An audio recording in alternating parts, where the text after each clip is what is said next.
Alam niyo po ba kung ano ang matinding kasalanan ni Judas na pinagsisihan niya kaya lang huli na? Hmm?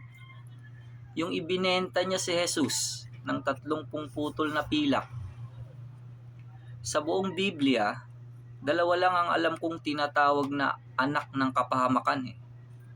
Ang isa doon ay si Judas Iscariote at yung isa ay ang hayop na 666. Ngayon ba maraming sumusunod sa mga yapak ni Judas? Kung meron man, sana magsisi na kayo habang hindi pa huli ang lahat. Attend po kayo ng MCGI Mass Indoctrination. Basa, Biblia. Mateo 26:14 hanggang 16.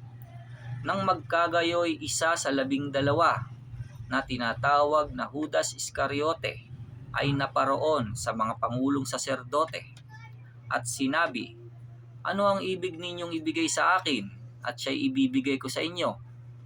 At siya'y tinimbangan nila ng 30 putol na pilak. At buhat ng panahong yaoy humanap siya ng pagkakataon upang maibigay siya. Mateo 27:3 hanggang 5. Nang magkagayoy si Judas na nagkanulo sa kanya, pagkakitang siya'y nahatulan na, ay nagsisi at isinauli ang 30 putol na pilak sa mga pangulong saserdote at sa matatanda na sinasabi, "Nagkasala ako sa aking pagkakanulo sa dugong walang kasalanan." Datapwat kanilang sinabi, "Ano sa amin? Ikaw ang bahala niyan." At kanyang ibinulaksak sa santuaryo ang mga putol na pilak at umalis, at siya'y yumaon at nagbigti. Samantalang ako'y sumasa kanila, ay iningatan ko sila sa iyong pangalan, yaong mga ibinigay mo sa akin. At sila'y binantayan ko, at isa man sa kanila'y walang napahamak, kundi ang anak ng kapahamakan, upang matupad ang kasulatan. Juan 17:12. Ikalawang Tesalonica 2:3 hanggang 4.